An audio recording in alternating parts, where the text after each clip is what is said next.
Halo sobat anime, gas lagi Dragon Master push terus sampai puyeng. Waduh, ini mohon maaf nih kalau ada salah translate, karena ya you know lah, translate sendiri puyeng-puyeng dah tuh.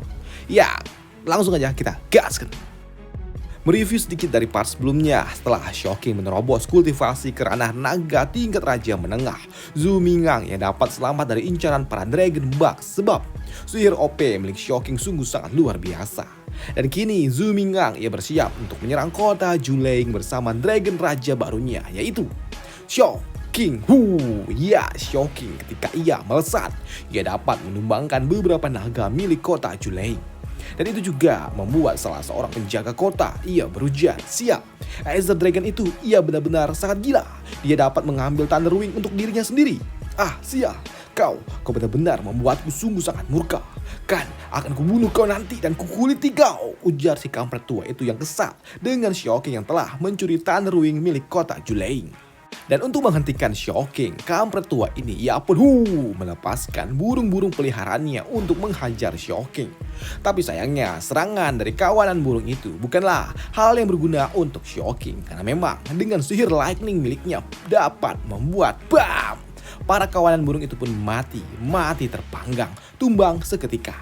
Dan itu juga membuat para penjaga ia berujar, ah sial, naga hijau itu ia sungguh sangat kuat. Dan jika kau ingin menghentikannya, iya, kau harus memanggil kawanan burung iblis dan juga naga gunung, ujar seorang penjaga kepada pengendali burung itu.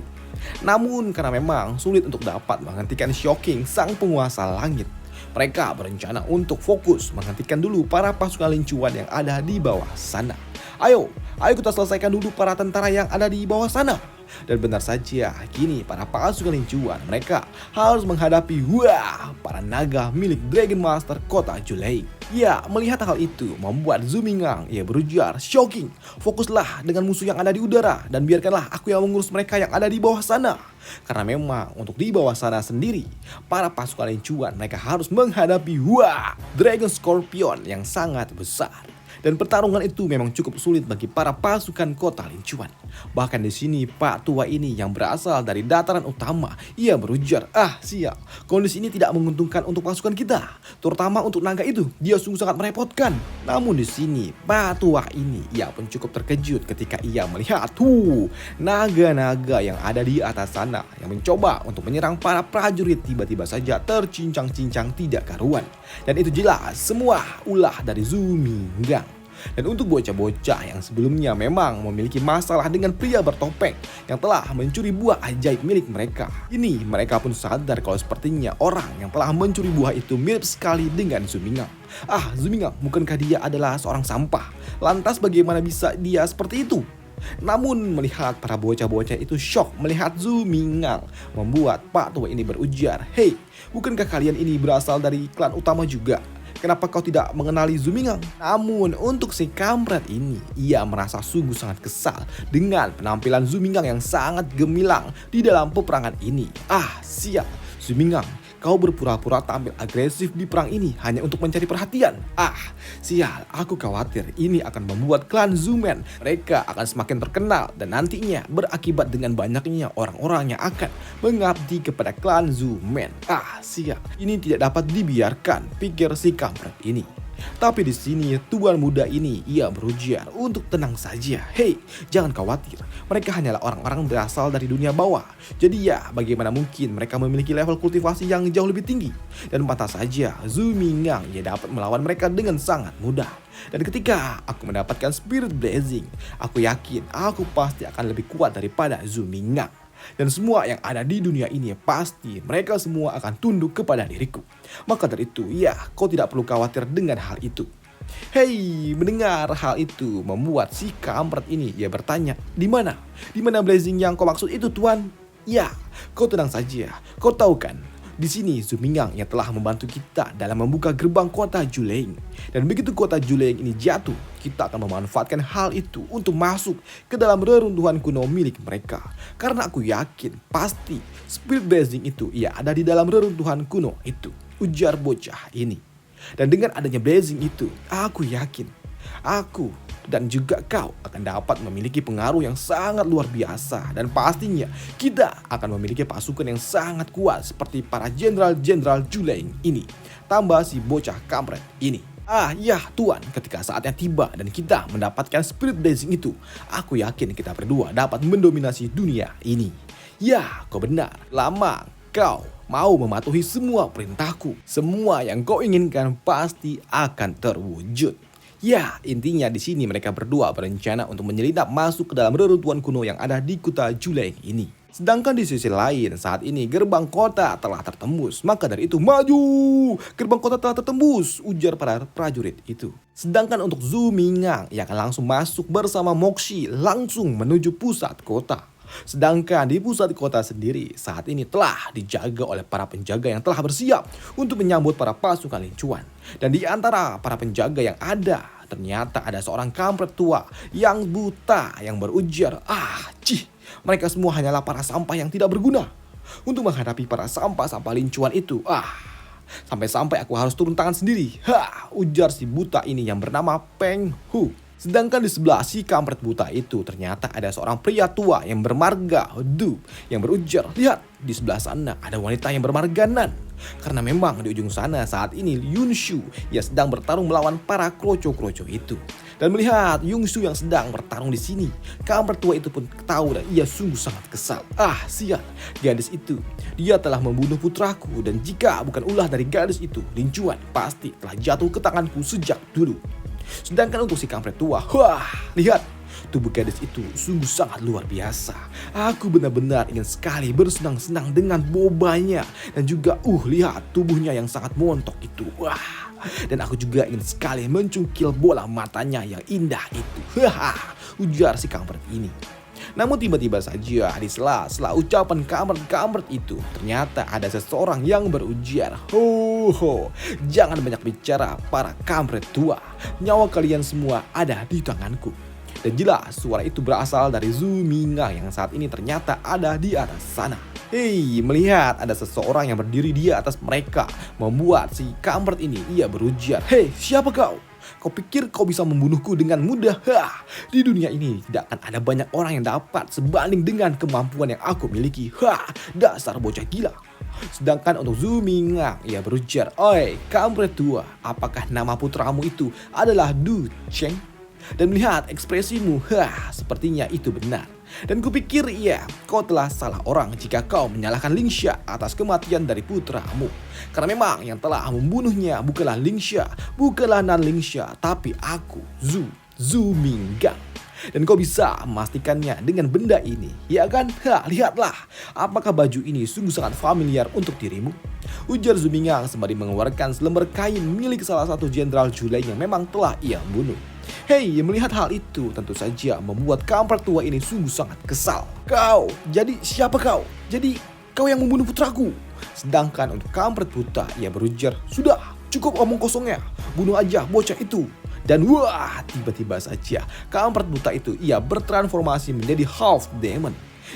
Setelah sesaat telah ia bertransformasi, ia pun langsung menyiapkan suatu serangan di tangannya. Namun sebelum ia melepaskan serangan itu, tiba-tiba saja Moxi melesat ke arah kampret itu. Dan serangan Moxi dapat mengejutkan kampret itu hingga membuat kampret itu pun tumbang dan terjatuh. Dan itu juga membuat Zhu yang melihatnya, ia berujar, awalnya aku pikir kau hanyalah seekor iblis rendahan. Ternyata kau hanyalah seonggok sampah yang tidak berguna, jar dari Zhu Mingang. Sedangkan untuk si kampret ini, ia yang dapat merasakan jiwa seekor naga dari pedang Moxi, membuatnya berujar, apa itu? Apakah itu pedang atau naga? Namun dengan aura kesatriaannya, di sini Zhu Mingang ia berujar, apakah kau pikir itu penting? Naga ataupun pedang, itu tidak ada gunanya jika kau tahu sekalipun.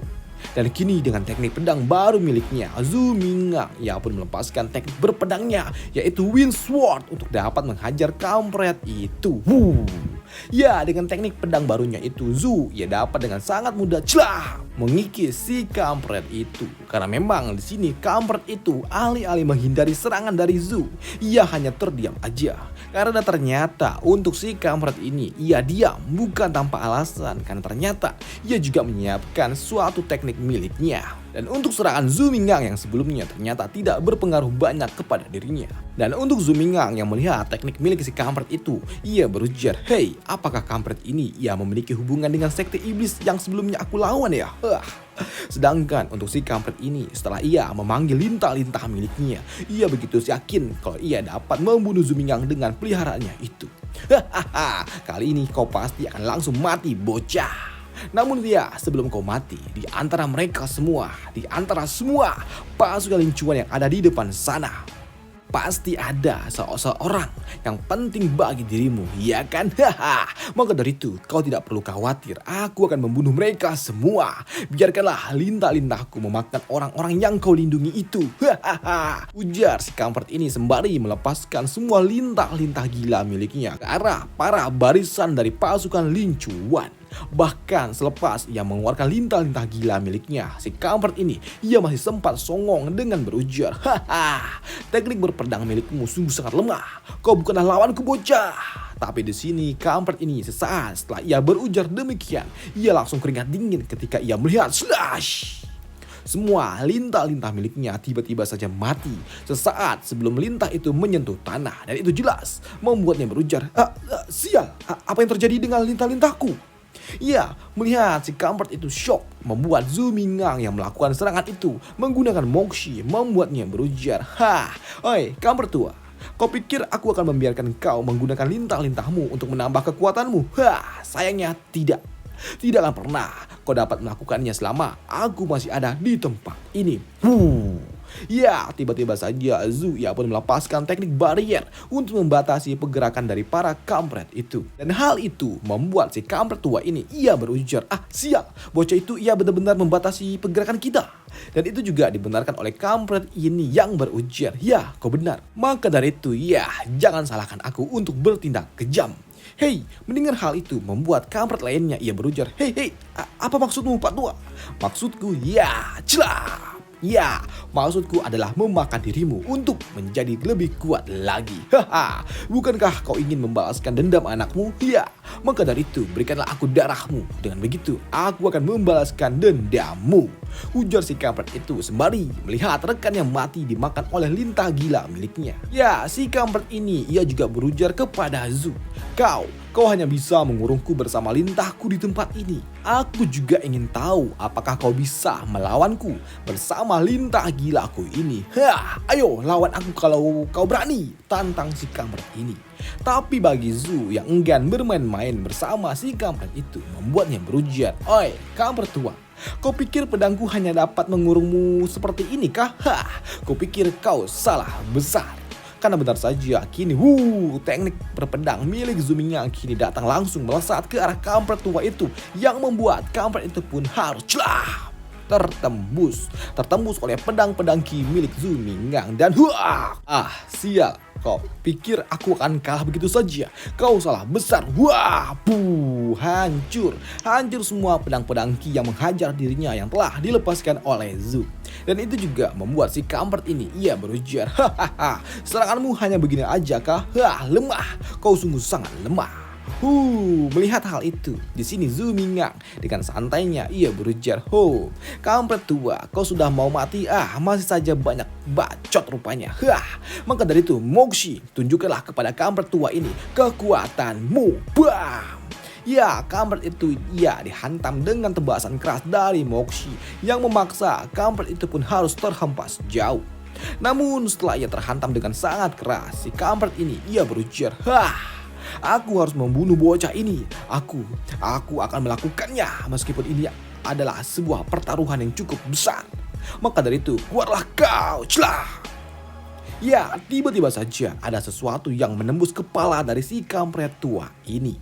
Bahkan kini, setelah kepalanya tertembus oleh sesuatu itu, kini muncullah benda menjijikkan dari mulut si kampret itu yang menggeliat, memaksa keluar dari dalam tubuhnya, dan itu wah, sungguh sangat menjijikkan. Karena memang ternyata kini tiba-tiba saja wah, muncullah makhluk aneh dari dalam tubuh si kampret itu yang terlihat seperti lintah yang saling menyatu satu sama lain, membentuk sebuah monster aneh yang sungguh sangat menjijikkan. Dan untuk Zumingang yang melihat monster itu, ia hanya berujar, akhirnya, ya kau keluar juga.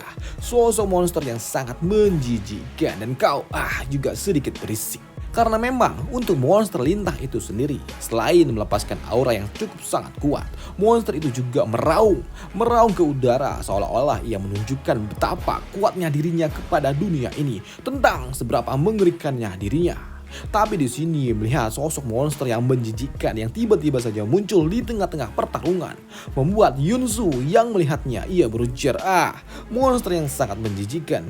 Cepat bunuh monster itu. Wah, ya naga gila milik Yunsu, Fire Dragon-nya langsung milik Yunsu membakar monster itu dengan api abadi miliknya, yang membuat monster itu pun langsung mati seketika. Dan itu juga membuat para pasukan Juleng yang tersisa mereka pun harus melarikan diri. Gila, naga itu sungguh sangat gila, lari, ujar para kampret-kampret itu. Sedangkan untuk Zumingang yang melihatnya ia berujar, tanpa diduga naga kilin milik Yunsu ternyata sungguh sangat luar biasa. Ia telah ada di tingkatan raja setelah ia memakan buah suci yang memang sebelumnya telah kami curi. Buah itu ternyata benar-benar dapat membantu seekor naga naik ke tingkatan raja rupanya. Pikir dari Zumingang. Ya, setelah lintah gila itu mati, tentu saja Zumingang ia panen bola jiwa. Lumayan juga aku mendapatkan bola jiwa dari naga jahat ini. Lumayan. Dan selesailah alur cerita dari Dragon Master kita di sini dulu, dan sampai jumpa di part selanjutnya. Dan mohon maaf bila ada kesalahan dalam translate-nya, karena ini pure translate sendiri dengan pengetahuan terbatas soal bahasa Mandarin yang tulisannya belok-belok kayak ulet. Waduh, dan sampai jumpa di part selanjutnya. Bye, thank you.